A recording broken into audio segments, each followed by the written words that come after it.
Bismillahirrahmanirrahim. Wassalatu wassalamu ala Rasulillah wa ala alihi wa sahbihi wa mawalah. Wala hawla wala quwwata illa billah. Faqala Allah azza wa jalla: Ya ayyuhalladzina amanu taqullaha haqqa tuqatih wa la tamutunna illa wa antum muslimun. Fa inna asdaqal hadithi kitabullah wa khairal huda huda Muhammadin sallallahu alaihi wasallam wa syarrul umuri muhdatsatuha wa kullu muhdatsatin bid'ah wa kullu bid'atin dhalalah wa kullu dhalalatin finnar. Ma'asyiral muslimin, jamaah sekalian yang dirahmati Allah Subhanahu wa taala. Alhamdulillah, pada malam hari ini kembali Allah Subhanahu wa taala pertemukan di Masjid Jabal Arafah, dan tidak henti-hentinya kita mendoakan kepada yang membangunnya dan juga yang memakmurkan masjid ini. Semoga Allah Subhanahu wa taala membalas dengan balasan yang lebih baik dari apa yang sudah dibangunnya. Salawat serta salam tak lupa saya haturkan kepada yang mulia alaihi salatu wassalam. Allahumma salli ala Muhammad wa ala alihi wa sahbihi wa man sara ala nahjihi ila yaumiddin. Pembahasan pada malam hari ini melanjutkan pembahasan yang kemarin, masih seputar huru-hara hari kiamat. Dan pada malam hari ini kita fokuskan kepada kisah tentang muqaddimah alamah kiamat besar, munculnya Imam Mahdi, dan juga makhluk yang paling jelek yang Allah Subhanahu wa taala ciptakan untuk memfitnah manusia, yang kita kenal di dalam Islam sebagai Dajjal. Ma'asyiral muslimin rahimani wa rahimakumullah. Sebelum saya menceritakan tentang dua manusia yang berbeda ini, suatu ketika Ali radhiyallahu an ketika menjadi khalifah di Kufah, ketika dia berkhutbah, tiba-tiba ada seseorang yang bernama Sa'ad bin Suhan al-Abdi radhiyallahu an bertanya kepada Ali radhiyallahu an. Kata Sa'ad bin Suhan, "Ya Amiral Mu'minin, mata yakhrujad Dajjal?" Wahai Amiral Mu'minin, kira-kira kapan munculnya Dajjal itu? Maka Amirul Mukminin Ali radhiyallahu an beliau mengatakan, "Wahai Sa'sa', engkau bertanya kepadaku sesuatu yang sangat besar, maka akan aku jawab, dan tolong ingat-ingat jawabanku." Maka Ali radhiyallahu an mengatakan, "Idza amatan nasu salawat," apabila manusia sudah mulai meninggalkan salat, "wa adha'ul amanah," apabila manusia sudah melalaikan amanah, "wa kana al-hilmu dha'fa wadh-dhulmu fakhra," dan ketika sifat lemah lembut sudah melemah di hati manusia, kemudian kezaliman semakin menguat dan menjadi sebuah kebanggaan, maka di situ Dajjal akan keluar.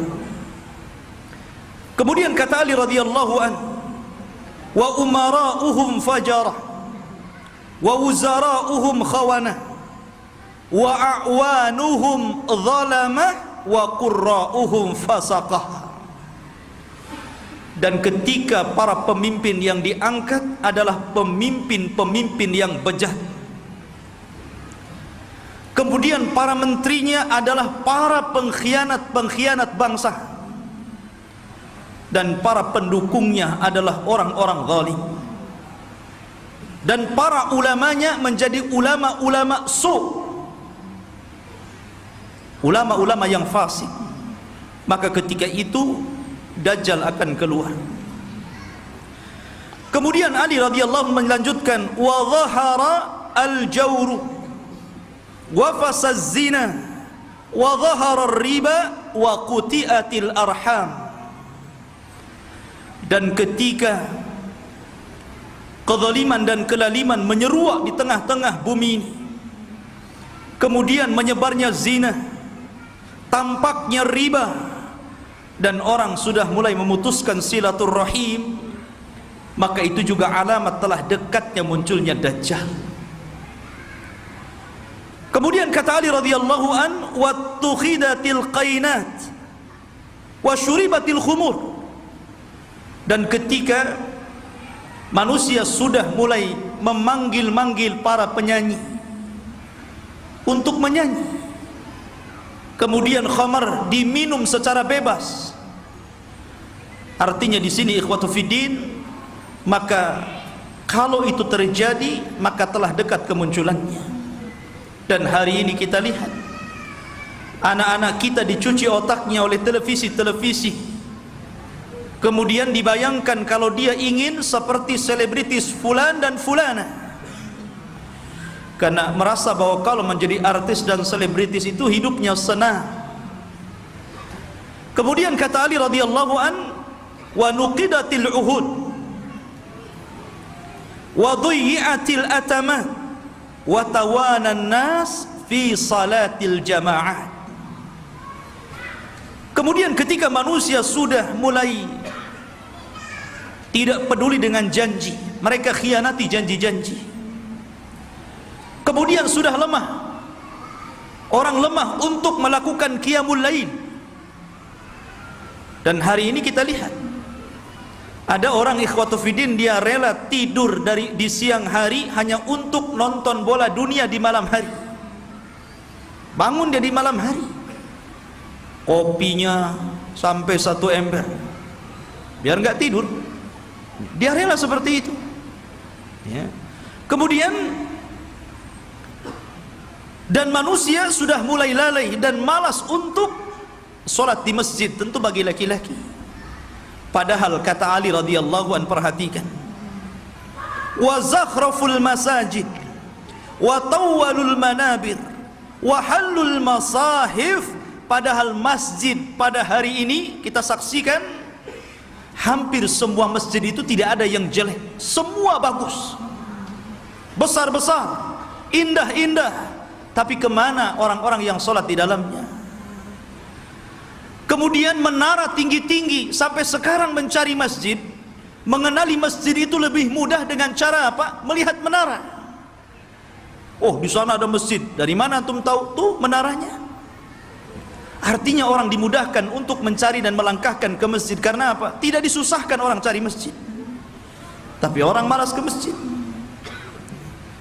Kemudian juga mereka mulai meninggalkan mushaf. Padahal cetakan Al-Quran itu hampir setiap tahun dicetak, disebarkan di mana-mana. Quran itu tidak sulit untuk mendapatkannya, tapi orang malas membaca Al-Quran. Ada yang mengatakan nunggu Ramadan katanya, karena ada tadarus. Sampai Ramadan enggak juga baca Quran. Kemudian kata Ali radhiyallahu an, apabila ini sudah terjadi maka dekatlah munculnya Dajjal. Kemudian Ali melanjutkan, wa akhadhur rusha wa akalur riba wasta'malus sufaha wastakhaffu bid-dima. Ketika manusia sudah mulai mudah untuk memakan rasuah, sogok menyogok. Di negeri kita ini korupsi itu bukan hanya tingkat level atas saja, level bawah pun sama. Bahkan antum buat KTP saja kadang-kadang ada pelicinnya ya. Bahasa rasuah itu kan bahasa pelicin katanya. Kalau ingin licin pakai oli saja lah. Jadi ikhwatu fiddin yang dimuliakan Allah Azza wa Jal, dan ini sudah banyak di mana-mana. Hampir semua sektor pekerjaan itu mesti ada rasuah. Padahal Rasul mengatakan ar-rasi wal murtasi finnar, orang yang memberikan sogokan, orang yang memakan sogokan sama-sama di neraka. Wa akalur riba, dan orang sudah gemar memakan riba. Bahkan ada orang yang nggak mau kerja dengan cara menyimpan uangnya di bank-bank konvensional. Dia hanya makan bunganya saja. Bahkan riba di hari ini subhanallah luar biasa. Karena riba itu mudah didapati hampir di semua tempat. Di tiang listrik ada riba, di pohon pisang ada riba, di pagar-pagar orang ada riba, gitu kan. Silahkan pinjam dengan gadekan bunga kecil, katanya. Jadi semua orang terlibat dengan riba. Kemudian ketika manusia sudah mulai menjadikan para pemimpin-pemimpin yang jahil, pemimpin-pemimpin yang bukan bidangnya, dia letakkan di situ. Harusnya ketika Anda mencari pemimpin atau pengurus untuk memimpin sesuatu, cari pemimpin-pemimpin yang layak dan bisa mengurus urusannya. Contoh saja umpamanya yang paling mudah pesantren ataupun yayasan. Kadang orang-orang mencari pemimpin yang bukan orang-orang ahli agama. Macam mana orang yang bukan ahli agama memimpin pesantren yang notabene di situ diajarkan Al-Quran dan Sunnah? Jadi apa itu pesantren jadinya? Ini okelah pesantren-pesantren. Lah yang lebih dari itu seperti kepala desa, lurah, camat, bupati, sampai kepada presiden. Ketika manusia sudah melalaikan itu, dan mereka juga menganggap remeh persoalan darah. Kalau orang sudah menganggap remeh persoalan darah, ikhwan, maka itu alamat telah dekat keluar Dajjal. Anda bisa saksikan hari ini di medsos, setiap hari kita mendengar ada orang yang membunuh dan ada orang yang dibunuh. Sampai sering saya katakan, orang yang membunuh bingung kenapa bisa membunuh, orang yang dibunuh lebih bingung lagi, kenapa Anda membunuh saya? Apa alasan saya Anda bunuh? Makanya bayi-bayi yang dibuang itu kemudian meninggal dalam kardus, meninggal di solokan, meninggal di tong-tong sampah, meninggal di parit-parit, itu di hadapan Allah akan datang ke hadapan Allah dan mengatakan wal mau'udatu su'ilat bi ayyi dzambin qutilat. Atas dosa apa kau bunuh aku? Aku ini salah apa? Aku masih kecil, aku tidak mendolimi siapapun, aku masih fitrah, kenapa aku dibunuh? Kemudian kata Ali radhiyallahu anhu, kalau sudah seperti ini dekatlah munculnya Dajjal. Kemudian kata Ali radhiyallahu anhu, wa ba'ud dina bid dunya, dan ketika manusia sudah mulai menjual agama dengan murahnya urusan dunia. Ada seorang wanita nikah dengan bule, nikah dengan orang-orang yang di luar daripada agama Islam. Dia rela pindah agama, yang penting rekening saya gendut, kendaraan saya mewah, rumah megah, kos-kosan banyak, dan begitu seterusnya. Kemudian kata Ali radhiyallahu anhu, wattajaratil mar'atu ala zawjiha hirsan ala dunya. Diperhatikan ibu-ibu. Dan ketika kaum wanita mudah untuk meminta cerai kepada suaminya hanya urusan dunia. Saya sering ke pengadilan agama dan saya lihat tingkat perceraian itu luar biasa di Batam ini.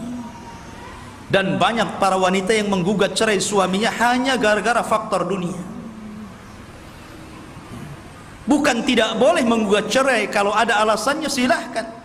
Tapi kalau urusan dunia, kemudian itu menjadikan seorang istri kurang ajar kepada suami dan meminta cerai begitu saja, apalagi karena ada orang ketiga yang lebih hebat, lebih wah, lebih banyak hartanya, ini sudah lain urusannya. Kemudian kata Ali radhiyallahu an, wa raqibatin nisa 'alal mayasir.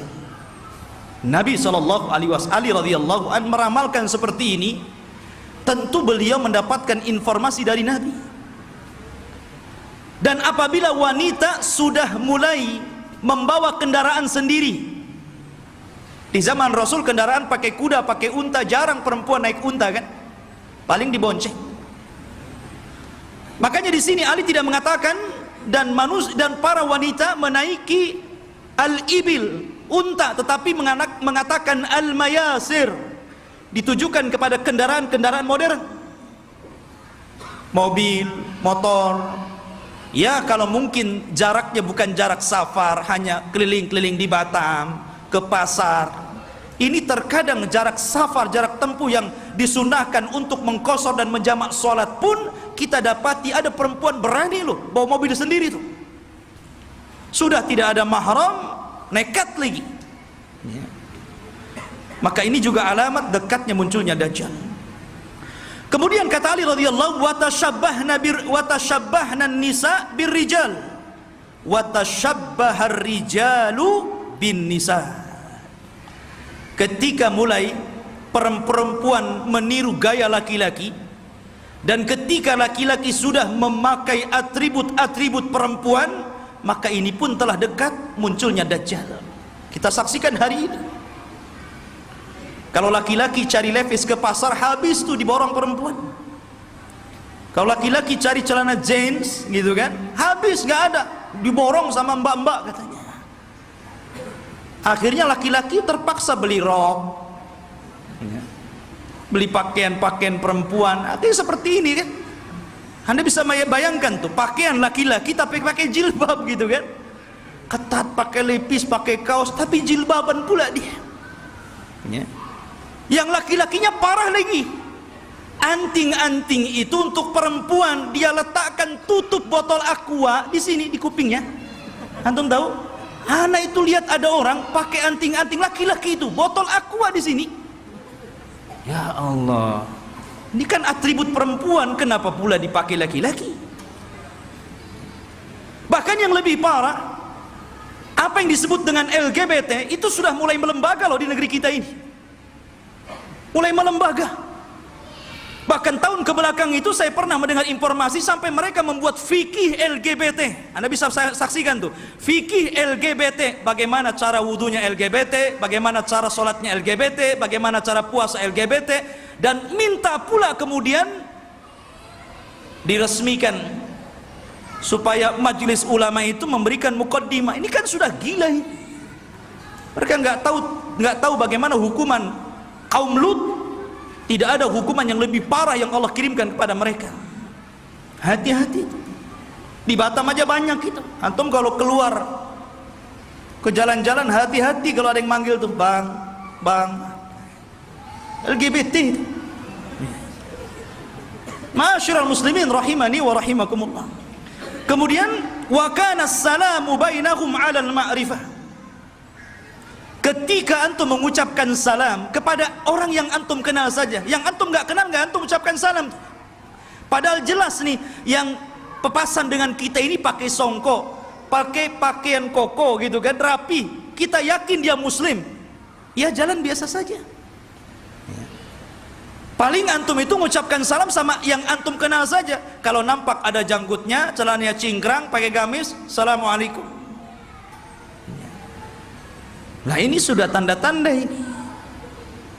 Kemudian kata Ali radhiyallahu an, wa syahida syahidun min ghairi an yustashhad wa halafa min ghairi an yustakhlaf. Ketika manusia sudah mulai berani menjadi saksi padahal dia bukan saksi, bersumpah padahal dia tidak diminta sumpah, anda bisa mendapatkan di pengadilan-pengadilan ini. Ada orang yang saksi itu dijual, dibeli. Kamu jadi saksi bayar sekian, kamu bersumpah saya bayar sekian. Ini banyak sekali yang seperti ini, saksi jualan. Kemudian kata Ali radhiyallahu an, wa labisu juludad dha'ni ala qulubid di'ab wa kanat qulubuhum amarrun minas sabri wa alsinatuhum ahla minal asli wa sarairuhum antanu minal jiyaf. Dan ketika manusia-manusia sudah memakaikan bulu-bulu kambing, kulit-kulit kambing pada hati-hati serigala, Padahal hati mereka adalah hati yang beracun, yang tidak pernah sabar. Padahal mulut mereka hanya manis di bibir, tapi tidak sebagaimana hatinya. Dan kehidupan pribadi mereka lebih busuk dibandingkan bangkai, kata Rasul. Nabi SAW ingin menyindir siapa? Ali radhiyallahu ingin mengisyaratkan kepada manusia siapa? Orang-orang yang hanya menampakkan kebaikan, padahal di belakangnya orang ini buruk. Bahasa kitanya pencitraan saja, biar orang mengenal saya ini baik, saya ini begini, begini dan begitu seterusnya. Dan zaman sekarang subhanallah, nyalon RT saja itu janjinya banyak, itu baru RT itu. Nanti gang ini kita aspal, nanti solokan ini kita perbaiki, habis jadi RT wassalam, kan begitu. Kemudian wal tumisal fiqhu li ghairi din wa unkiral ma'ruf wa urifal munkar. Dan ketika manusia memberikan kecerdasan mereka bukan kepada urusan agama, ketika itulah maka manusia akan mengingkari yang ma'ruf dan mereka akan cenderung melakukan mungkar. Kan banyak ikhwan, kita sebagai orang tua tentu kita bisa melihat potensi anak. Anak saya ini cerdas, hafalannya mudah, ya. Harusnya kalau orang tua sudah tahu anak ini ada bakat kecerdasan, arahkan ke agama. Mumpung mereka masih bisa merekam gitu kan. Kalau sudah tua, susah, ibarat menulis atau mengukir di atas lautan gitu kan, di atas air. Ya nggak mungkin. Tapi kalau mengukir di atas batu sih masih berbekas. Maka dari sini ketika kecerdasan bukan kepada urusan agama, tapi untuk urusan dunia, maka orang pasti akan mengingkari yang ma'ruf dan akan melakukan kemungkaran. Kata Ali, kalau sudah tersusun beberapa masalah ini, maka pasti kedekatan munculnya Dajjal sudah dekat. Fan najatun najah, hati-hati kalian, selamatkan diri kalian dan selamatkan diri kalian. Ikhwatu fiddin yang dimuliakan Allah Subhanahu wa taala. Kita tahu bahwa ketika fitnah sudah menyebar di sana dan di sini, apa yang saya katakan tadi, dan hampir semua yang dikatakan Ali radhiyallahu an berlaku. Dan itu kita saksikan bermunculan setiap hari, dan Anda bisa saksikan di medsos yang kita lihat setiap hari. Apa yang disebutkan Ali itu bermunculan untuk satu-satu. Lah ketika ini sudah terjadi, maka muqaddimah alamat kiamat besar akan muncul. Apa muqaddimah alamat kiamat besar? Khurujul Mahdi, keluarnya Imam Mahdi. Ini yang kita akan bahas. Ma'asyiral muslimin rahimani wa rahimakumullah. Kita tahu bahwa kemunculan Imam Mahdi dan kemunculan Dajjal itu hampir beriringan. Imam Mahdi dulu, baru kemudian Dajjal. Dan Nabi SAW mengatakan Dajjal tidak mungkin keluar kecuali ala khiffatin minad din wa qillatin minal ilmi. Dajjal tidak mungkin keluar sampai manusia lemah dalam agama dan sedikit pengetahuan tentang Dajjal. Ketika orang sudah tidak berkhutbah lagi menceritakan tentang Dajjal, ketika pengajian sudah tidak disinggung lagi tentang bab Dajjal, ketika orang-orang sudah tidak peduli dengan kisah-kisah Dajjal, maka ketika manusia lalai, muncullah makhluk yang jahat ini. Ma'asyiral muslimin rahimani wa rahimakumullah. Pada minggu yang lalu sedikit saya akan ulas sebelum kemunculan Imam Mahdi. Nabi SAW mengatakan Imranu Baitil Maqdis kharabu Yathrib. Apabila pusat kekuatan kaum muslimin sudah dipusatkan di Baitul Maqdis, di Yerusalem, alhamdulillah kita bersyukur kepada Allah Subhanahu wa taala. Allah telah menggagalkan keinginan barat untuk memindahkan Israel Raya di tengah-tengah kota Yerusalem. Ini sebuah nikmat. Tapi walaupun kemudian terjadi, maka itu adalah alamatul kiamah. Itulah yang memang akan berlaku di akhir zaman. Berarti kalau ini berlaku, tanda-tanda itu semakin dekat dan dekat.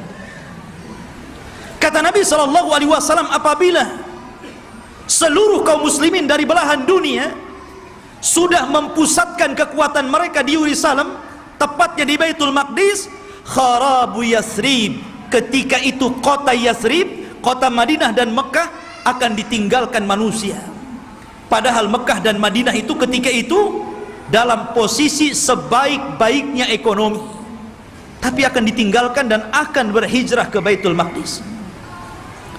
Wa kharabu Yasrib khurujul malhamah, dan ketika Yasrib roboh, Madinah roboh, kosong, tidak ada orang karena hijrah semua ke Syam, maka ketika itu muncullah malhamatul kubra, perang besar. Malhamah itu diambil dari kata-kata lahmun. Lahmun itu artinya daging. Kenapa kemudian peperangan disangkut pautkan dengan daging? Karena ketika itu peperangan, setelah orang melakukan peperangan dengan alat-alat canggih, maka alat-alat itu kemudian dimusnahkan, maka kembali peperangan menjadi peperangan kembali ke alat-alat tradisional. Boleh jadi mungkin diawali dengan perang nuklir dulu, karena masing-masing negara punya nuklir gitu kan, masing-masing negara punya rudal, punya senjata hebat. Boleh jadi muqaddimah peperangan ini dilakukan dengan cara perang teknologi dulu. Setelah kemudian hancurnya negeri-negeri, senjata pun sudah tidak ada lagi, hanya bangkai-bangkai besi-besi tua, disitulah kemudian peperangan akan kembali ke perang tradisional. Disinilah pembenaran sabda Nabi SAW, agar anda melatih diri dengan cara berkuda, dengan cara menombak, dengan cara memanah, dengan cara berpedang, karena perang akan kembali ke zaman itu. Ma'asyiral muslimin, kemudian wa khurujul malhamah, apabila telah nampak malhamah, orang berperang dengan pedang sehingga daging tercabik-cabik dan melayang kemana-mana, darah muncrat kemana-mana, ketika terjadi malhamatul kubra, atau dalam bahasa barat Armageddon gitu kan, dalam masalah bahasa kita malhamatul kubra, maka ketika itu kaum muslimin menguasai Konstantiniyah. Apa Konstantiniyah? Konstantiniyah adalah Konstantinopel, akan dikuasai. Di mana Konstantinopel itu? Di Turki sana. Jadi kaum muslimin akan menguasai sampai ke sana. Wa fathul Konstantiniyah, dan ketika Konstantinia dikuasai kaum muslimin, bangsa Rom sampai ke Italia, sampai ke ibu kota Italia, kaum muslimin sampai ke sana, bergerak sampai ke arah Eropa sana. Maka disitulah kata Nabi SAW, wa fathul Konstantiniyah khurujud dajjal, ketika kaum muslimin memenangkan perang besar, perang Konstantinia, maka ketika itu munculnya dajjal. Ma'asyiral muslimin rahimani wa rahimakumullah, kita tahu bahwa pusat kekuatan kaum muslimin, saya katakan kelak akan berada di Palestina, tepatnya di Yerusalem, Baitul Maqdis. Semua kaum muslimin, tentara-tentaranya dari berbagai macam negara akan bergabung di situ. Maka disitulah ikhwatu fiddin, barat ini punya kepentingan. Mereka hendak menghancurkan bangsa-bangsa yang menurut mereka itu sangat kuat dan tidak bisa dikalahkan oleh sendiri. Maka akhirnya mereka melakukan perdamaian bersama kaum muslimin untuk sama-sama menyerang bangsa-bangsa yang menurut orang-orang Romawi itu sangat berbahaya bagi mereka dan juga kaum muslimin. Maka berdamailah ketika itu kaum muslimin dengan orang-orang barat, dan hari ini juga berdamai, ya kan? Kita tahu Liga Arab, mereka ada hubungan dengan barat, entah secara ekonomi, politik atau yang lainnya, itu namanya perdamaian juga. Tapi di akhir zaman, yang namanya perdamaian itu tentu setelah adanya peperangan. Kalau tidak ada peperangan, mau damai apa? Perang dulu baru damai, ya.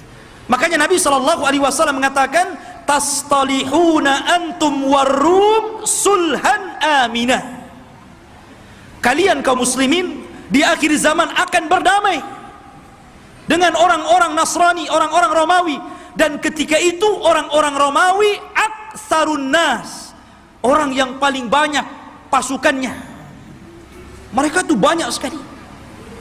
Cuman masalahnya, kalau memang orang-orang Nasrani itu mereka kuat, kenapa tidak langsung menyerang kaum muslimin? Karena kaum muslimin itu walaupun sedikit ditakuti oleh orang-orang kafir.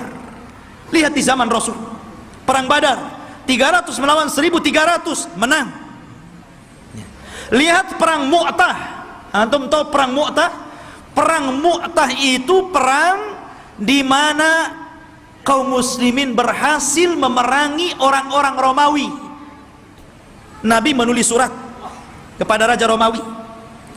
Suratnya itu dirobek, utusannya dibunuh. Marah orang-orang Romawi ini, akhirnya menyiapkan pasukan bergerak untuk menyerang Nabi.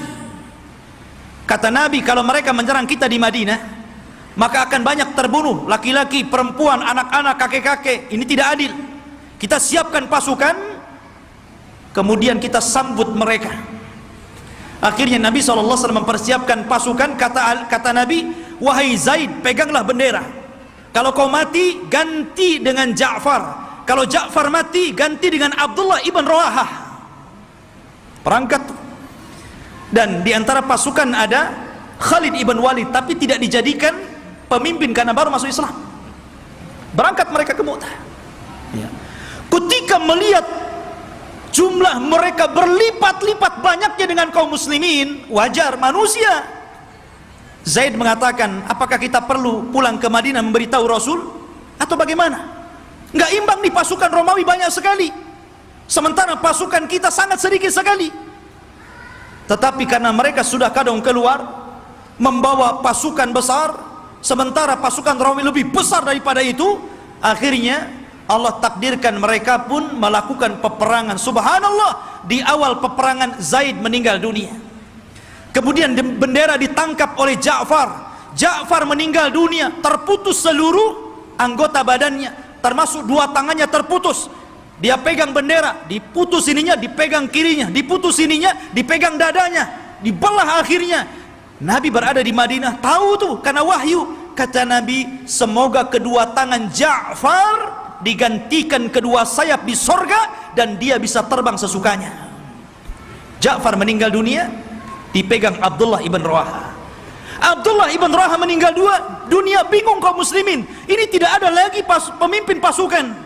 Maka mereka melirik kepada Khalid ibn Walid. Akhirnya dipegang dialah. Dia punya strategis perang yang luar biasa. Pasukan yang ribuan itu bisa dikalahkan oleh strategis Khalid ibn Walid. Sampai ada seorang Romawi bertanya kunci kemenangan kepada Khalid. Khalid, bagaimana engkau bisa memenangkan peperangan ini sementara jumlah kalian kecil dan jumlah kami besar? Kemudian Khalid memberikan kuncinya. Kata Khalid, nahnu qaumun nuhibbul maut kama tuhibbul haya. Kami kaum yang cinta kematian sebagaimana kalian cinta kehidupan. Berani mati, itulah kuncinya. Ya.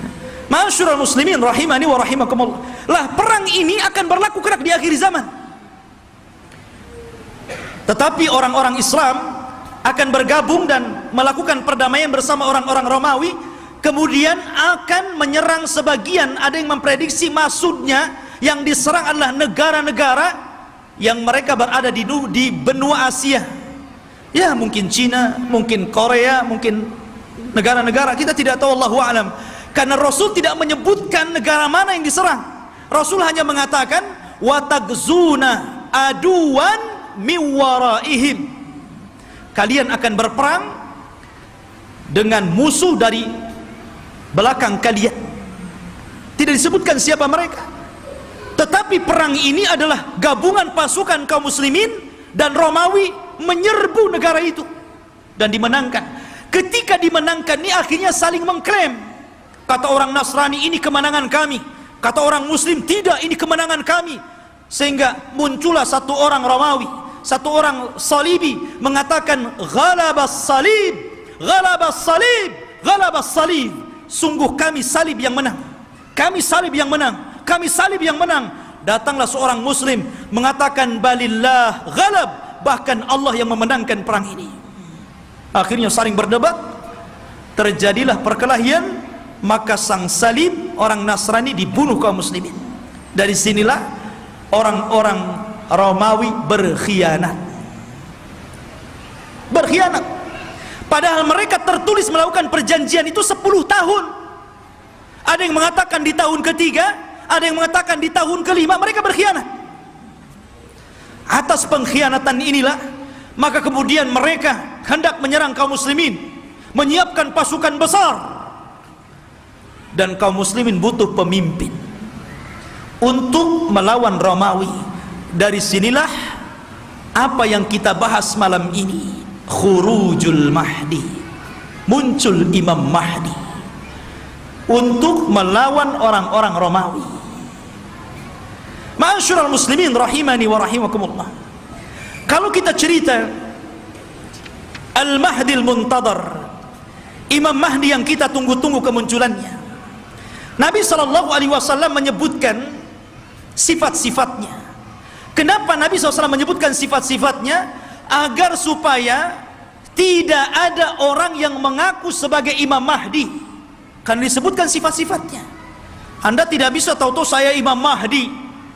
Kayak di Indonesia ini ada satu orang, satu waktu dia ngaku Imam Mahdi, satu waktu ngaku Nabi, satu waktu ngaku Nabi Isa. Oh, hebat.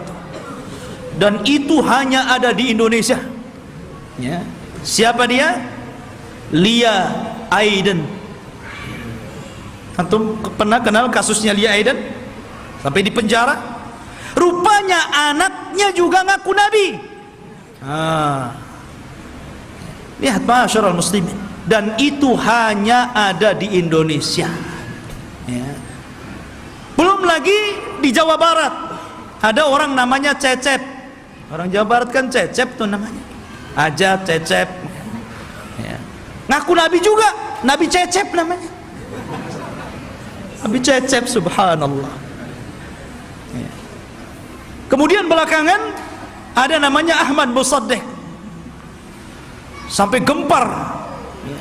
Banyak di negeri kita ini ngaku Nabi ya. Kalau di Batam saya belum dengar. Di Batam ini ada yang ngaku orang bisa melihat Allah aja itu, tapi bayar 500 katanya ya.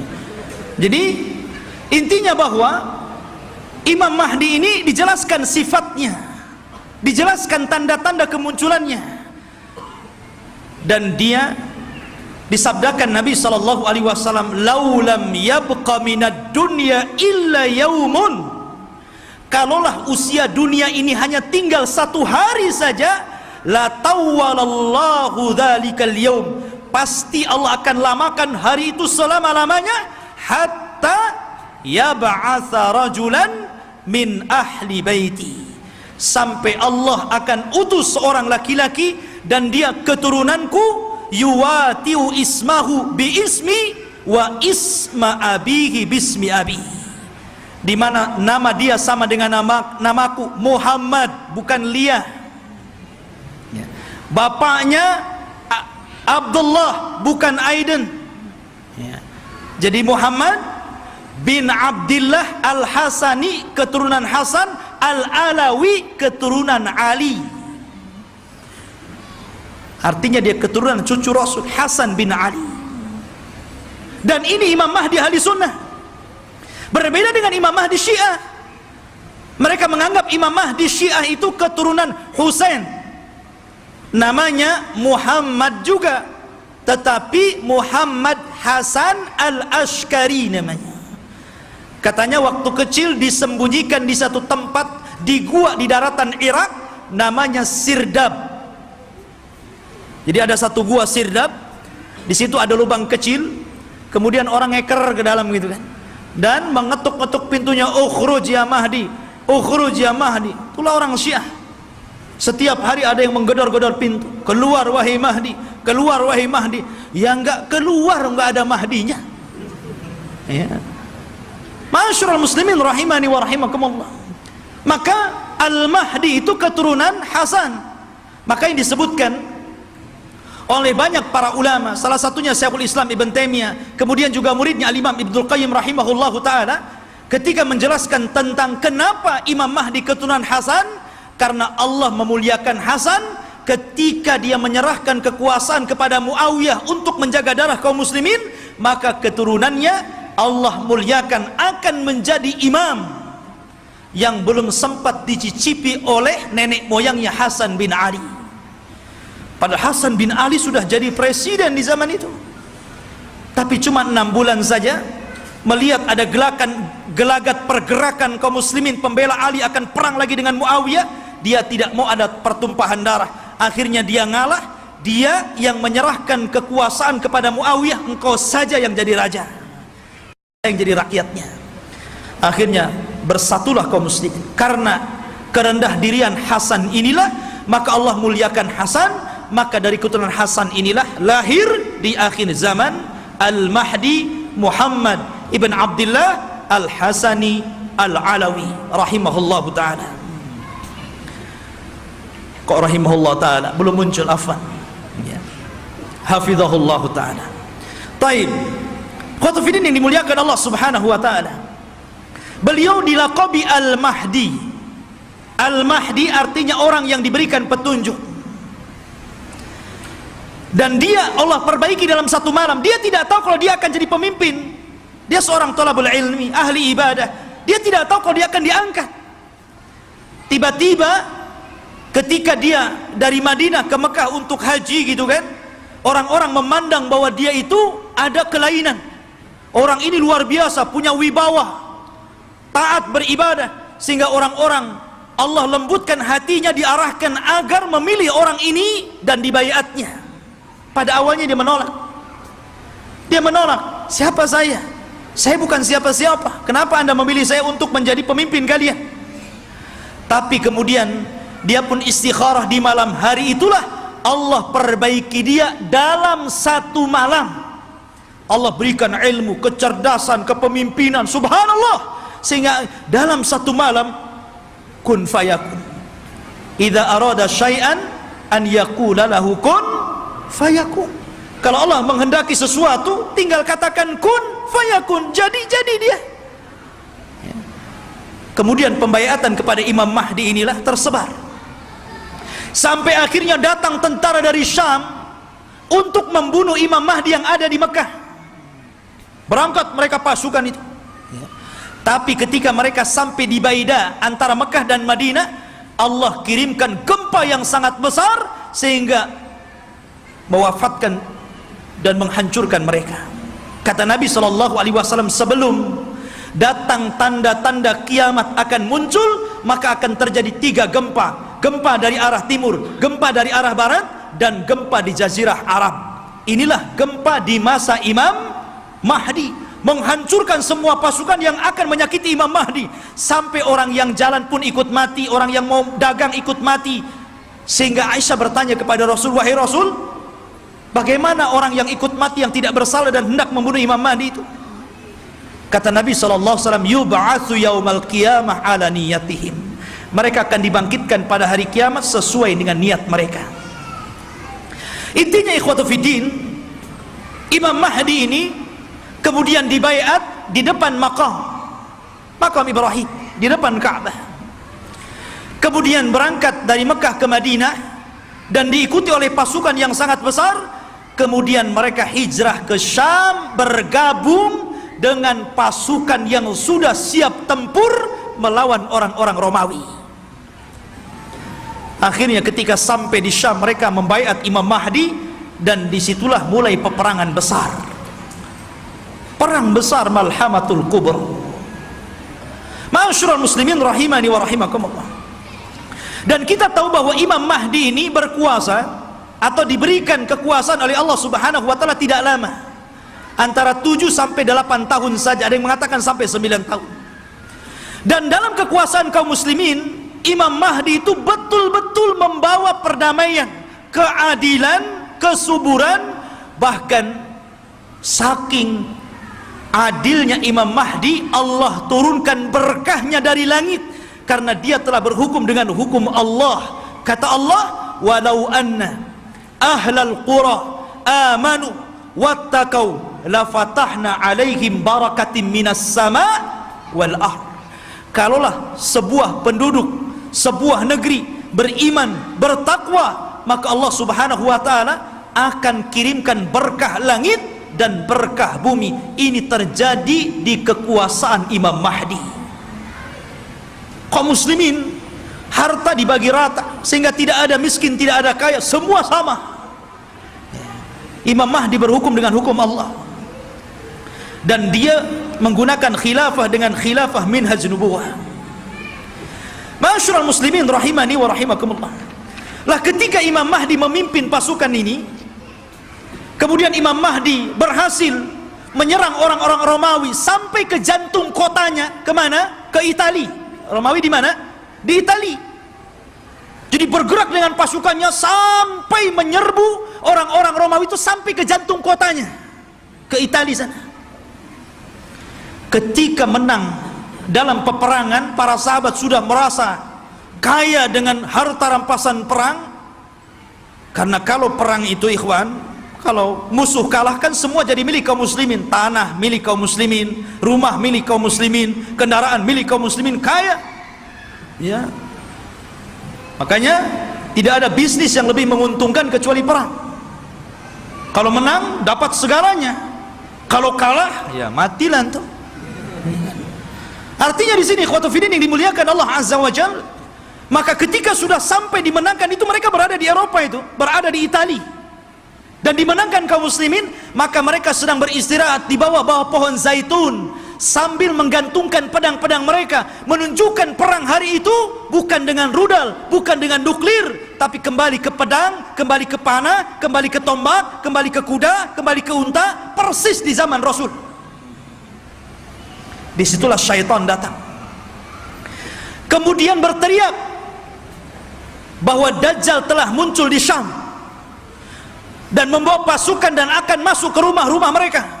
Oh, mendengar itu, maka Imam Mahdi mengutus 10 orang yang berkuda. Kata Nabi SAW, aku kenal siapa nama-namanya, aku kenal bagaimana kudanya, dan mereka adalah sebaik-baik penunggang kuda pada hari itu.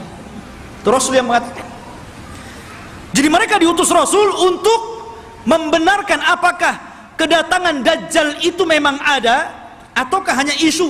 Jadi 10 orang ini yang sudah dijanjikan oleh Nabi SAW, kelak Imam Mahdi akan mengutus 10 orang. Rasul tahu namanya, Rasul tahu kudanya, dan mereka adalah penunggang-penunggang yang terbaik ketika itu. Berangkatlah 10 orang ini ke Syam. Rupanya tidak benar, tidak ada pasukan Dajjal yang akan menyerbu rumah-rumah mereka. Tapi memang pada hari itu Dajjal muncul. Dajjal muncul pada hari itu, tapi tidak menyerang rumah-rumah mereka, sehingga mereka bergerak tuh, pasukan kembali ke Syam. Disinilah bermula kisah Dajjal. Bicara tentang Dajjal ikhwatu fiddin yang dimuliakan Allah Subhanahu wa taala, Dajjal itu adalah makhluk Allah Subhanahu wa taala. Dia bukan Tuhan. Dia adalah keturunan dari Bani Adam. Bukan setan, bukan jin, bukan juga iblis. Bahkan dia lebih hebat daripada jin, lebih hebat daripada setan lagi. Tapi dia keturunan Bani Adam. Ma'asyiral muslimin, suatu ketika Nabi SAW mendatangi para sahabat. Sahabat sedang bicara tentang Dajjal. Saking banyaknya Rasul membicarakan tentang Dajjal di khutbah-khutbahnya, di majelis ta'limnya, di perang-perangnya, selalu cerita Dajjal, sehingga sahabat menyangka jangan-jangan Dajjal itu ada di kebun kurma Madinah. Ya. Maka Nabi SAW mendatangi mereka, dan sahabat mengatakan, ya Rasulullah, aktsartal hadis anhu fakhifna hatta dhananna anna ad-dajjal fi atrafin nakhli. Wahai Rasul, kau terlalu banyak menceritakan Dajjal. sehingga kami takut jangan-jangan Dajjal itu sudah ada di kebun kurma. Maka Nabi SAW mengatakan, bukan demikian, jangan kalian mencelaku karena aku banyak bercerita tentang Dajjal, karena ini fitnah lebih besar daripada harta, lebih besar daripada fitnah anak-anak, lebih besar daripada fitnah peperangan yang menghancurkan negara dan membunuh kaum muslimin, lebih besar daripada fitnah-fitnah ini semuanya. Kata Nabi SAW, ghairu Dajjal akhwafuni alaikum, tidak ada yang lebih aku takutkan kepada kalian kecuali fitnah Dajjal. In yakhruju fikum, kalau seandainya Dajjal itu muncul kepada kalian, wa ana hayyun, dan saya masih hidup, fa ana hajiju dunakum, saya yang akan melawannya, saya yang akan berperang dengan dia. Akan tetapi kata Rasul, iyakhruju fikum wa ana mayyitun, kalau Dajjal keluar kepada kalian dan saya sudah mati, fakullu nafsin dha'iqatul maut, setiap jiwa pasti mati. Kata Nabi SAW, famru'un hajijunya nafsahu, maka setiap orang harus membela dirinya masing-masing, karena tidak ada yang bisa melawan Dajjal kecuali seorang Nabi, maksudnya Nabi Isa. Makanya ketika Nabi SAW mendengar ada di Madinah seorang anak kecil yang Allah berikan keanehan dari ilmu-ilmu jin, namanya Saf, atau dikenal dengan Ibnu Soyyad, anaknya seorang Yahudi. Sifat-sifatnya sama dengan Dajjal yang diceritakan Nabi, anak kecil ya. Bahkan sebagian para sahabat bersumpah bahwa dia Dajjal. Salah satunya Umar ibn al-Khattab radhiyallahu an bersumpah dia Dajjal, dan Rasul membiarkan sumpahnya dan tidak mengingkari. Akhirnya Rasul datang dengan Abu Bakar, dengan Umar, ingin mengecek tentang keberadaan anak kecil namanya Saf, atau disebut dengan Ibnu Soyyad ini. Berangkat Rasul, kemudian masuk ke kampung Yahudi. Rupanya betul ada anak kecil yang sedang bermain-main dengan anak-anak yang lainnya. Kemudian Nabi memanggil anak kecil namanya Saf itu dan mengatakan, ya Saf, atashhadu anni Rasulullah, wahai Saf, apakah engkau bersaksi saya adalah utusan Allah? Anak kecil nengok Nabi, kemudian dia mengatakan, asyhadu annaka nabiyyul ummiyin, aku bersaksi engkau adalah Nabi yang diutus oleh Allah subhanahu wa ta'ala. Tiba-tiba Saf berbalik tanya kepada Rasul, ya Muhammad, atashhadu anni Rasulullah, hei Muhammad, maukah kau bersaksi aku juga utusan Allah? Bayangkan, anak kecil ngomong di hadapan Rasul, mau enggak kau bersaksi saya juga utusan Allah sama dengan kamu? Kata Rasul, amantu billahi walir rasul, aku beriman kepada Allah dan kepada Rasulnya saja.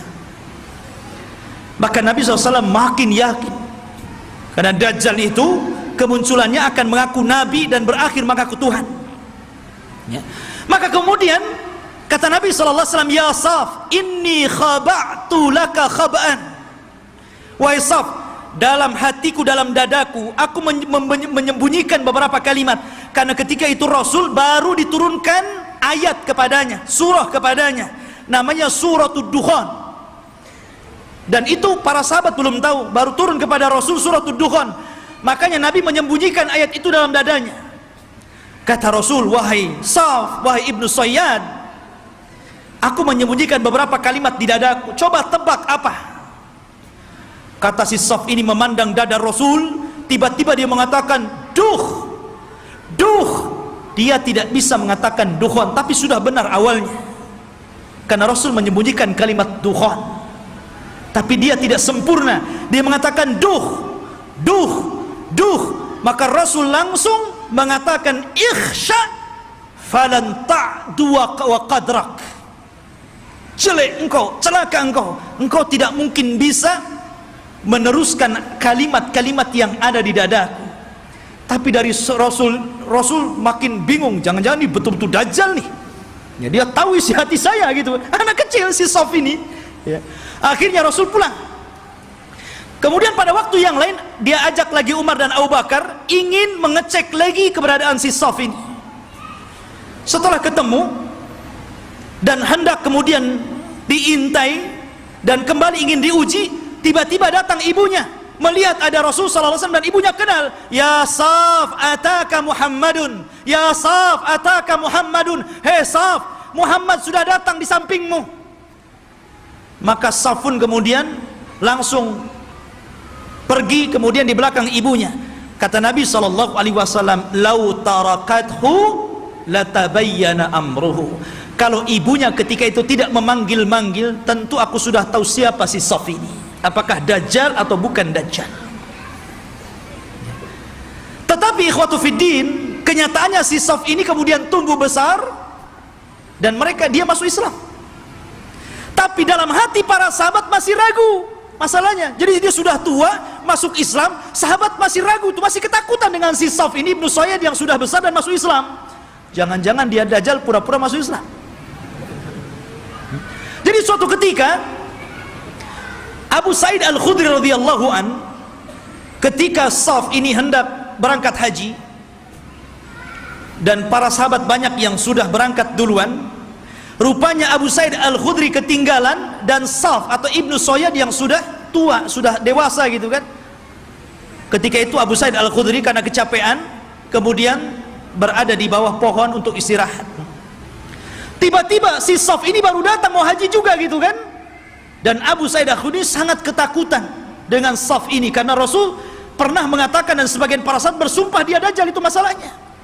Tiba-tiba ikut pula di samping Abu Sa'id, ikut duduk di situ. Gemetar Abu Sa'id ini. Ya. Tapi Saf mengatakan, "Ya Aba Sa'id, aku tahu engkau takut kepadaku. Tapi coba pikirkan wahai Aba Sa'id, bukankah Dajjal itu tidak punya anak? Aku punya anak. Bukankah Dajjal tidak mungkin masuk Islam? Aku masuk Islam. Bukankah Dajjal itu tidak mungkin datang ke Mekah dan tidak juga menginjak Madinah? Aku bisa ke Mekah, aku bisa ke Madinah. Kenapa kau ragu? Aku ini sedih, kenapa orang-orang menuduhku Dajjal?" Ya. Dari situ Abu Sa'id Al-Khudri agak tenang itu. Tetapi Abu Sa'id Al-Khudri menjadi ketakutan di endingnya ketika Ibnu Sayyad atau Saf mengatakan, "Tetapi ya Aba Sa'id, aku tahu di mana letaknya Dajjal." Ketika dia ngomong begini, langsung diambil barang-barangnya, kabur dia. Ya. Dia tahu di mana letaknya Dajjal. Ya, awalnya dia sudah merendah tuh. Tahu-tahu endingnya yang nggak enak gitu kan. Tapi ya Aba Sa'id, ana azri aina maudhi'ad Dajjal. Saya tahu di mana Dajjal berada, katanya. Masya Allah. Makanya suatu ketika Abdullah bin Umar radhiyallahu an pernah membuat marah, dipukulnya Ibnu Sayyad sampai marah. Karena marah Ibnu Sayyad, Ibnu Umar ketakutan, akhirnya lari ke rumah Hafsah.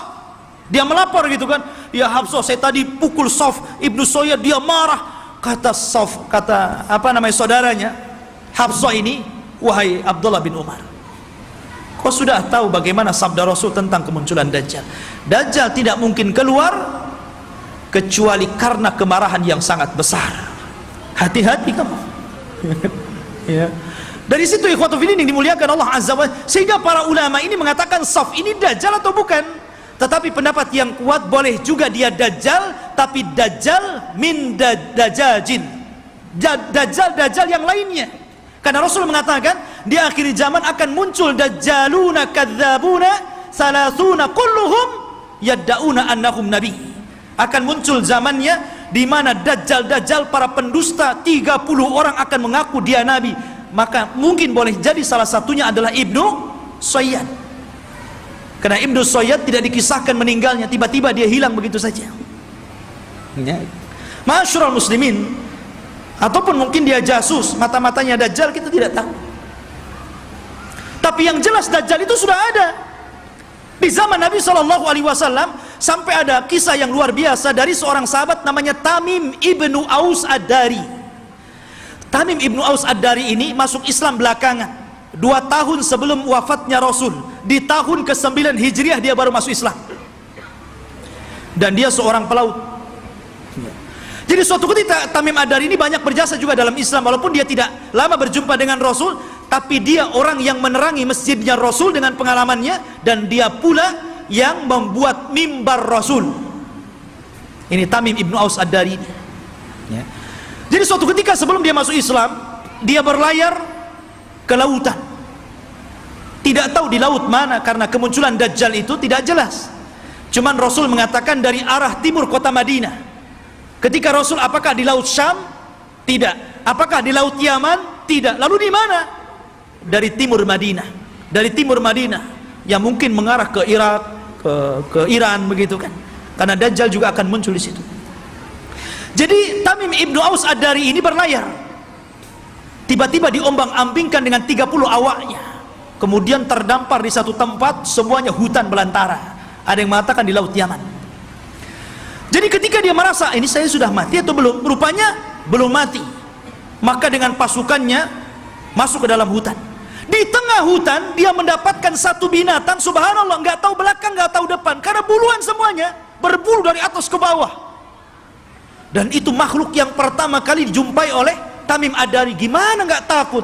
Nggak pernah melihat makhluk seperti itu. Maka dengan ketakutannya dia mengatakan, siapa kamu?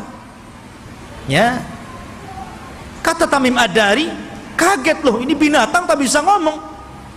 Jadi dia mengatakan, kami dari Arab. Terus balik nanya, siapa kamu? Ana jassasah. Jassasah itu artinya jasus, mata-mata. Maksudnya mata-matanya jahat. Ya. Maka kemudian siapa jassasah? Jassasah tidak mengatakan. Jassasah hanya mengatakan, engkau sudah ditunggu orang.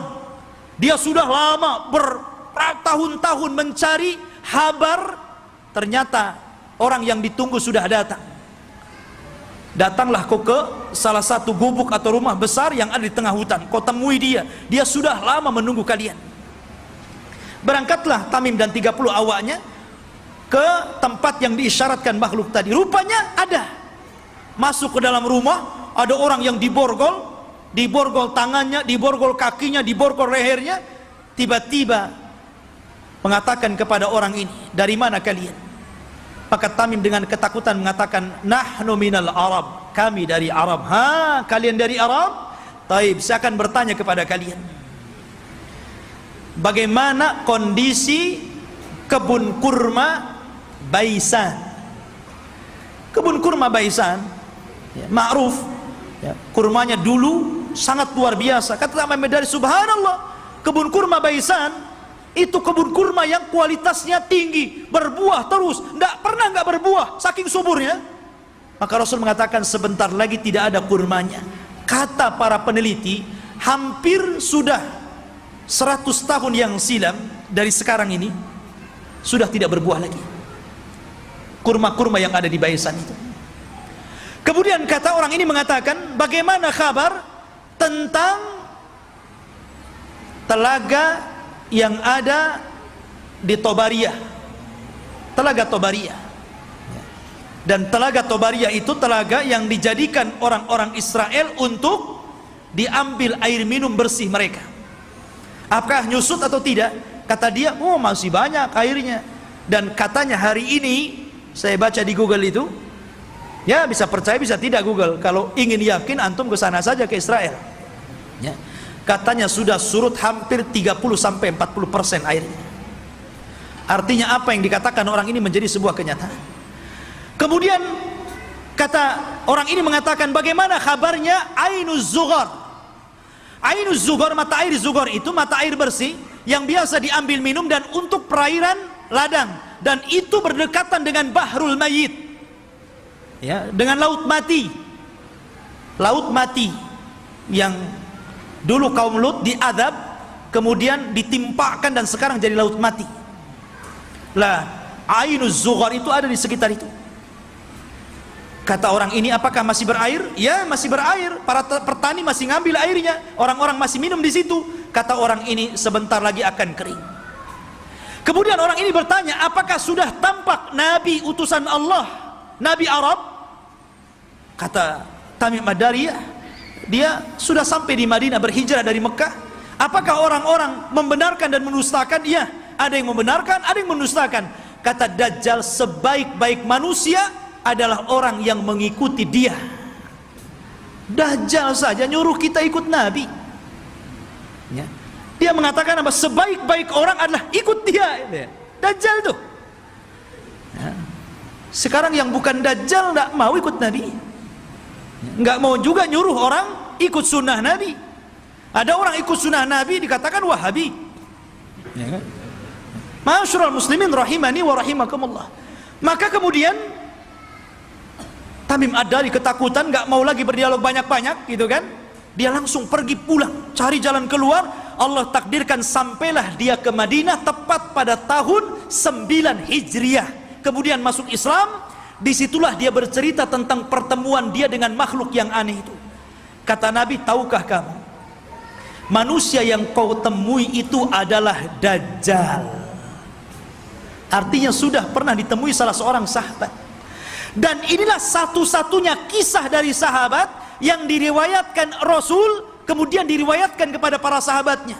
Rasul tidak pernah mengambil riwayat dari para sahabat. Yang ada sahabat meriwayatkan dari Nabi. Ini tidak, Nabi meriwayatkan dari sahabat, kemudian diriwayatkan ke sahabat yang lainnya. Satu-satunya sahabat yang diambil riwayatnya adalah Tamim Ad-Dari. Karena Rasul kan tidak punya, apalagi Tamim Ad-Dari seorang Nasrani sebelumnya, ya. Maka dari situ ikhwatu fiddin, kata Nabi SAW di hadapan para sahabatnya, dia bercerita sambil bawa tongkat.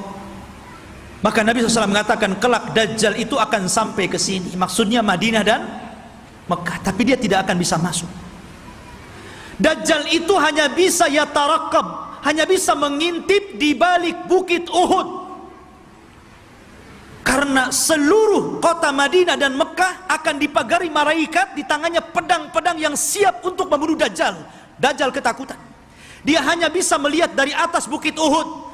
Dilihatnya Masjid Nabawi, tepatnya kuburan Nabi, bercahaya warna putih. Kemudian Dajjal mengatakan, hadza qasrul abyad, hadza qasru Ahmad. Inilah istananya Muhammad, inilah istana putih. Dan subhanallah, apa yang dikatakan Dajjal menjadi sebuah kenyataan. Kalau antum umroh atau Allah takdirkan antum haji, gitu kan, cobalah antum melihat Masjid Nabawi di malam hari dari kejauhan.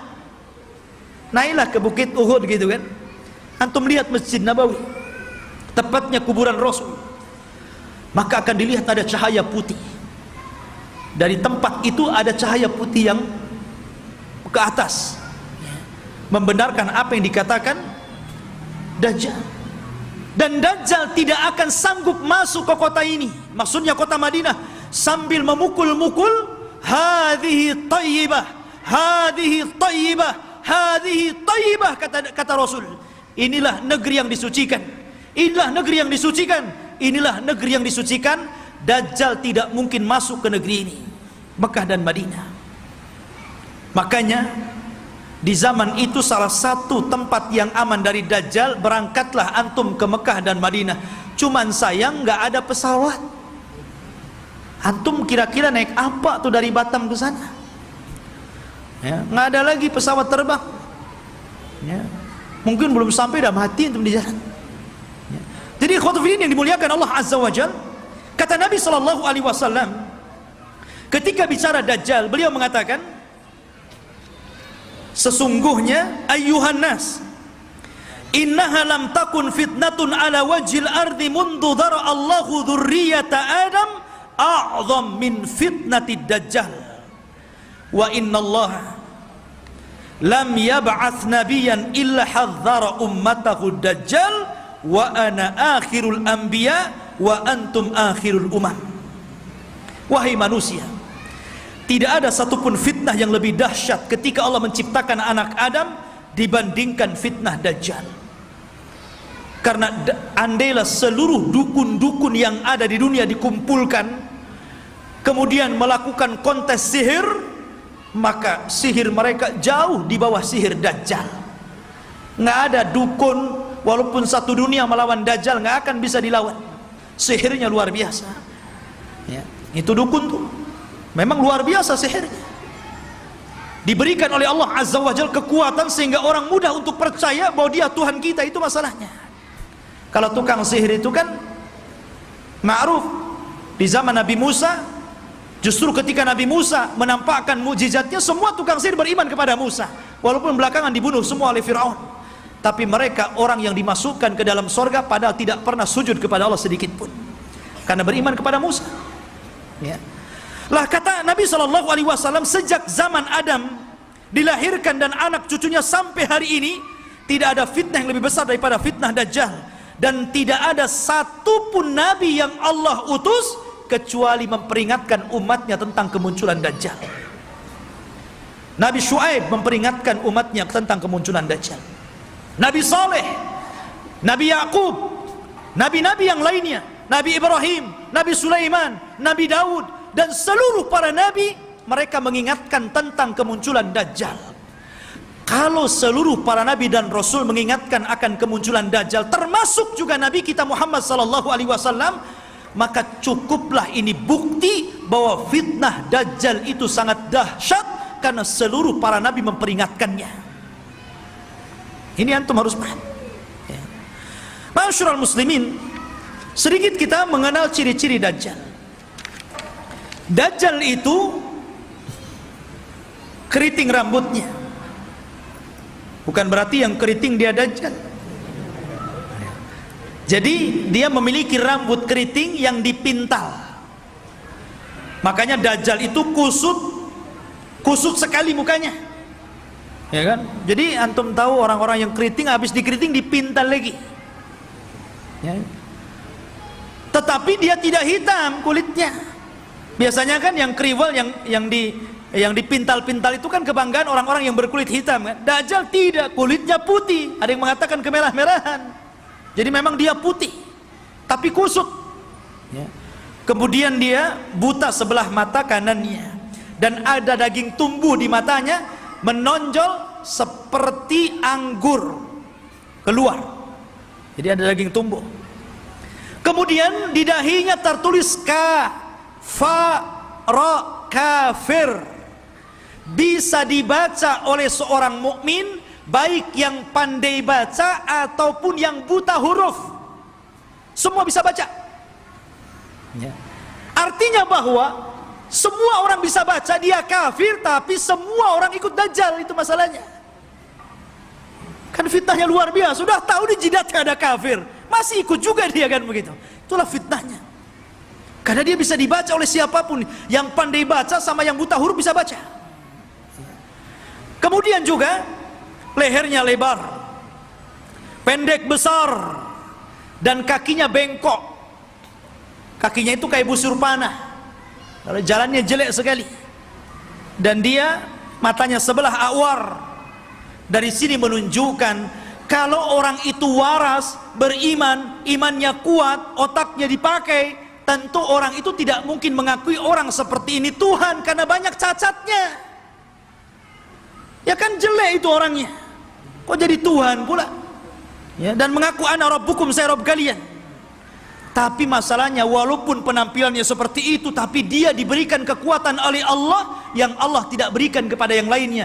Makanya ketika Dajjal mengaku Tuhan, maka Allah langsung mengatakan innahu a'war fa innallaha laisa bi'a'war.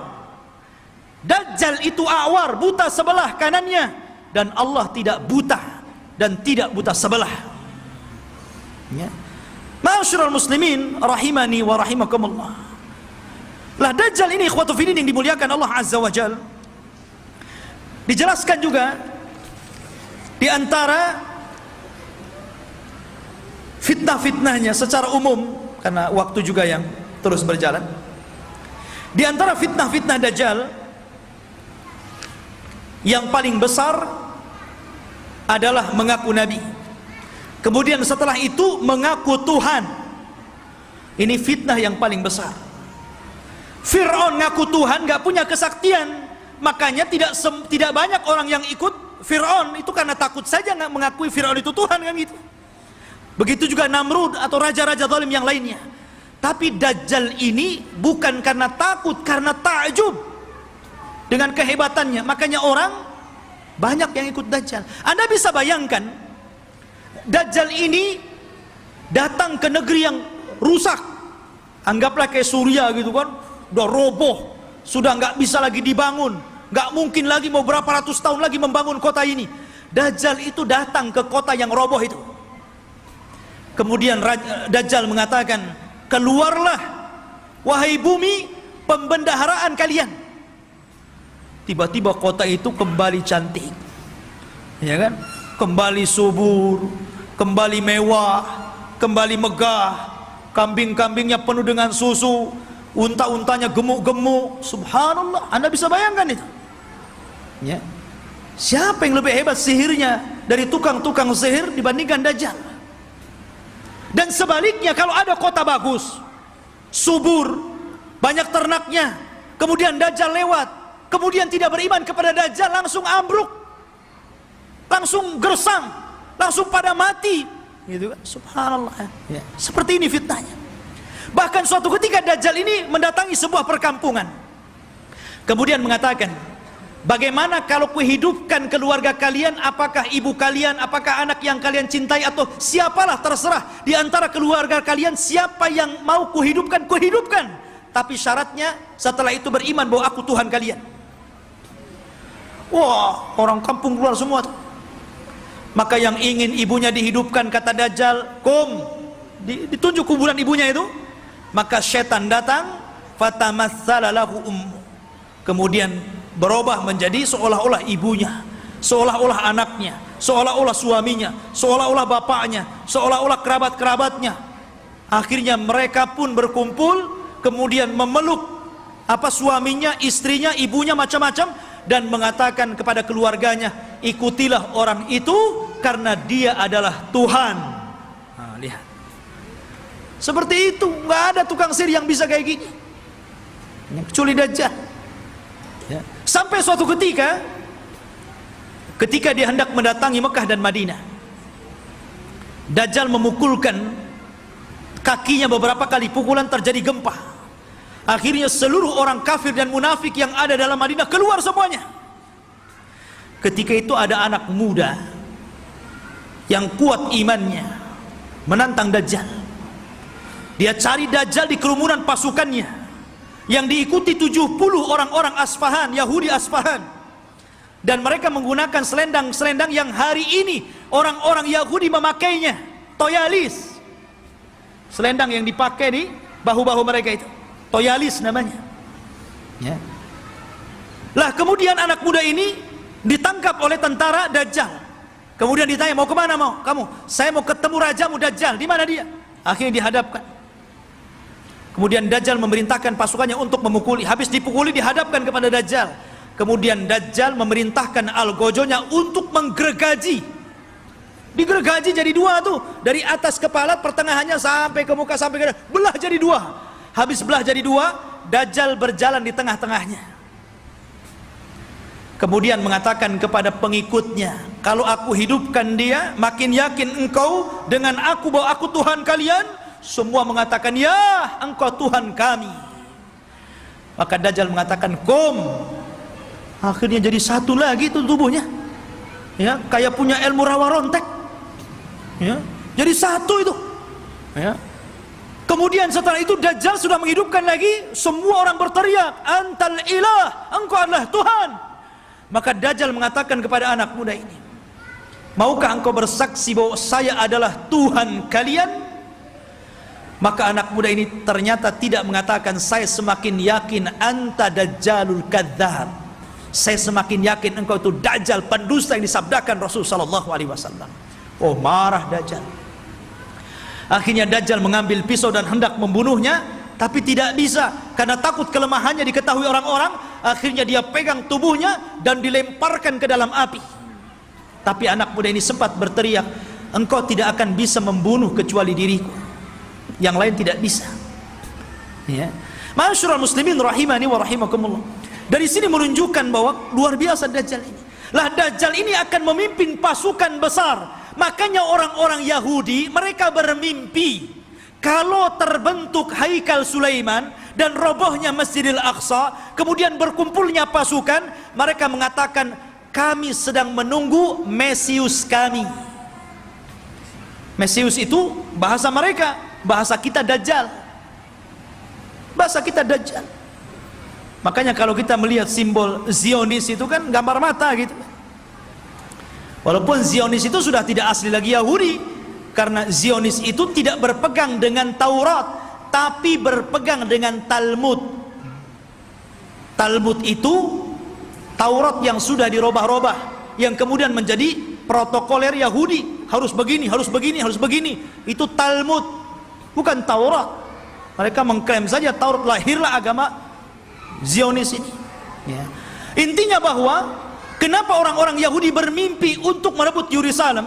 Ya tadi, karena di situ mereka memimpikan bahwa Mesius akan datang kepada mereka dan akan memimpin mereka. Ini dibenarkan dalam Islam, karena Dajjal itu akan muncul di situ dan akan dibunuh juga di situ, di Babil Lud atau gerbang Lud yang sekarang menjadi kota yang diagungkan orang-orang Israel, di tengah-tengah Israel, Babil Lud itu, dan Dajjal akan dibunuh di situ. Makanya ikhwatu fillah yang dimuliakan, wajar kalau orang-orang Yahudi berusaha untuk menguasai dunia karena mereka bermimpi bahwa Dajjal akan memimpin mereka. Tapi mereka tidak paham bahwa apa yang mereka mimpikan juga ada dalam Islam, dan kita tidak mimpi, ini sebuah kenyataan bahwa Imam Mahdi akan muncul dan akan menjadi musuhnya Dajjal di akhir zaman dan akan berperang. Cuman karena Rasul yang pernah mengatakan, kalau aku hidup di zaman kalian, aku yang akan menghadapinya, tapi kalau aku mati, tidak ada yang bisa untuk membunuhnya kecuali seorang nabi. Makanya ketika Umar kembali kepada kisah Ibnu Sayyad, Sauf anak kecil itu, ketika dia meramal apa yang di dada Nabi, Umar mengambil pedang dan mengatakan, da'ni adrib unuqah, Rasul izinkan aku penggal si Ibnu Sayyad ini. Kata Rasul, jangan Umar, kalau dia Dajjal engkau tidak bisa membunuhnya, ada orang lain yang akan membunuhnya. Tapi kalau dia bukan Dajjal, fala hajata laka biqatli, tidak ada hajat engkau membunuhnya, ngapain, biarkan saja dia. Ya. Artinya di sini bahwa terjadinya peperangan pasukan Imam Mahdi dengan Dajjal ini tidak seimbang, karena Dajjal ini pasukannya banyak, bukan pasukan Yahudi Aspahan yang 70.000 saja, tapi akan diikuti oleh tentara-tentara yang sifat-sifatnya persis seperti tentara Mongol. Belum lagi para wanita, belum lagi pasukan-pasukan yang lainnya, sehingga Imam Mahdi terdesak sampai akhirnya sembunyi di Bukit Saina, di Bukit Tur, berhari-hari, berbulan-bulan sampai habis bekalnya. Ketika pasukan sudah putus asa dan mengatakan, wahai imam, kalau kami terus di sini kami mati kelaparan, berarti mati kita mati konyol. Ya, bagaimana kalau kita besok bergerak, kita lawan saja, apa yang terjadi terjadilah, kan begitu. Akhirnya kemudian Imam Mahdi sepakat dengan pasukannya, setelah sholat subuh mereka siap bergerak, apapun yang akan terjadi tetap perang bersama Dajjal. Rupanya Allah takdirkan, disitulah langit digelapkan. Setelah langit digelapkan, tiba-tiba ada cahaya, rupanya dari dua malaikat yang mengapit seseorang yang nafasnya bisa membunuh sejarak sekian dan sekian kalau dihirup orang kafir. Dialah Nabi Isa bin Maryam. Kemudian turun sampai berada di tengah-tengah pasukan Al-Mahdi Al-Muntadhar.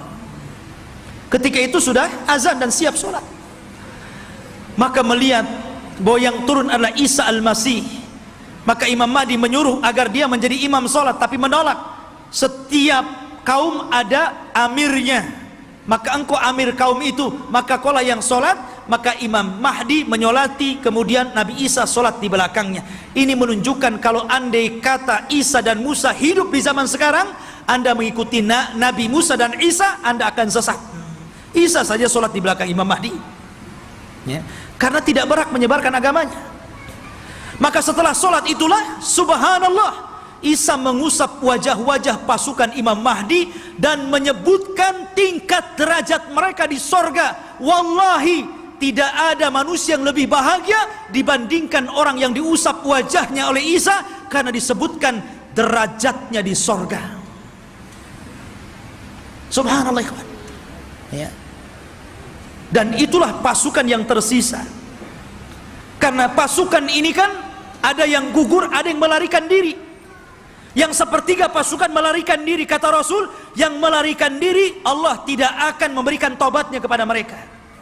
Yang sepertiga yang gugur, maka kata Rasul, mereka adalah sebaik-baik syuhada. dan yang sepertiganya yang ikut Imam Mahdi inilah yang terus berperang sampai akhirnya melawan Dajjal. Ketika itu Isa memberikan pilihan dan mengatakan, ukhayyirukum bisalas, aku berikan 3 pilihan kepada kalian. Pilihan yang pertama, kalian tidak usah berperang, di sini saja bersembunyi. Aku akan berdoa kepada Allah, Allah kirimkan gempa sehingga menenggelamkan seluruh pasukan Dajjal Dajjal-Dajjalnya. Atau yang kedua, aku akan berdoa kepada Allah agar Allah kirimkan pasukan, tapi bukan kalian. Pasukan inilah yang kelak akan membunuh Dajjal dan kalian tidak perlu capek, sembunyi saja di sini. Atau yang ketiga, besok kita berangkat, saya pimpin kalian, kita lawan Dajjal, dan aku akan berdoa kepada Allah semoga tangan-tangan Yahudi dan seluruh pengikut Dajjal tidak sanggup mengangkat pedangnya sehingga engkau tinggal mudah menebas lehernya. Yang ketiga yang enak nampaknya, ya. Akhirnya mereka memilih yang ketiga itu, ya. Diambilnya yang ketiga. Maka setelah sholat subuh diusap wajah, kemudian disebutkan tingkatannya di sorga, mereka pun turun pasukan dari bukit Saina dipimpin Nabi Isa bin Maryam. Maka mereka tinggal tebas saja tuh pasukan Dajjal itu. Akhirnya karena terjadi kelemahan, seluruh pasukan Dajjal tunggang langgang, lari ke sana kemari, sembunyi di batu. Batu bisa bicara, hei muslim, Yahudi di belakang, bunuh dia. Senang, ada dia, bunuh, gitu kan. Masuk gua ngomong, masuk pohon ngomong. Tidak ada satupun makhluk kecuali dibuat bicara oleh Allah. Bagaimana Allah hinakan itu? Mereka nggak bisa sembunyi. Mau sembunyi di mana? Semua makhluk Allah bicara. Hei muslim, ini Yahudi bunuh di sini. Ya. Akhirnya mereka lari ke sebuah pohon yang dijanjikan bahwa pohon itu bisa melindungi mereka. Kata Nabi SAW, kecuali satu pohon mereka tidak akan bicara, mereka akan melindungi orang-orang Yahud, dan pohon itu disebut Gharqad namanya, pohon Gharqad. Makanya sekarang karena hadis ini sudah bocor sampai ke Israel, maka orang Israel membuat perkebunan sehijau-hijaunya dengan pohon Gharqad. Tapi sayang kemarin kebakaran, nanam lagi, ya. Mudah-mudahan kebakaran lagi, ya. Masyaallah muslimin. Tetapi dulu saya pernah mendengar ada orang cerita tentang beberapa tokoh-tokoh di Jawa Timur kalau tidak salah. Berkumpul mereka membicarakan tentang fatwa pohon Gharqad. Karena bentuk pohon Gharqad ini hampir mirip dengan cemara, ya. Sehingga kemudian sebagian mereka mengatakan bahwa jangan-jangan cemara itu adalah Gharqad. Sampai akhirnya ada yang memberikan ide, bagaimana kalau kita tebang semua pohon cemara itu, katanya, biar nggak ada orang Yahudi sembunyi di Indonesia, katanya. Bukan cemara, bukan Gharqad, ikhwan. Cemara ya cemara, biarkanlah cemara itu untuk penghijauan, gitu kan, ya. Jadi ikhwatu fillah ini dimuliakan. Jadi pohon Gharqad itulah yang tidak akan bicara. Makanya orang Yahudi mengembangkan pohon ini di mana-mana. Tetapi Dajjal berhasil dibunuh oleh Nabi Isa di Babul Lut. Babul Lut, benteng Lut yang sekarang jadi kota di Israel. Disinilah Nabi Isa mampu membunuh Dajjal, memenggal kepalanya, kemudian mengatakan kepada pasukan Yahudi dan Nasrani, inilah kepala kalian, inilah pemimpin kalian, sudah kubunuh. Dari situ mereka menyerah. Lah yang tersisa dari orang-orang ahli kitab, dari orang Yahudi dan Nasrani, akhirnya mereka beriman kepada Allah lewat perantara Isa, tapi bukan ikut agama Isa sebagaimana prasangka Nasrani. Mereka ikut agama Muhammad lewat perantara Isa, dan itu diisyaratkan dalam Al-Quran, wa im min ahlil kitab illa la yu'minan nabihi qabla mautihi. Dan sebagian ahli kitab kelak akan beriman kepada Allah dan agama Muhammad sebelum wafatnya Isa bin Maryam, karena Isa akan berkuasa selama 40 tahun. Rupanya fitnah tidak berhenti, ya. Nanti kita ceritakan fitnah yang lebih besar, yang lebih hebat lagi, fitnah yang kita kenal dengan Ya'juj dan Ma'juj. Kisahnya luar biasa, ya.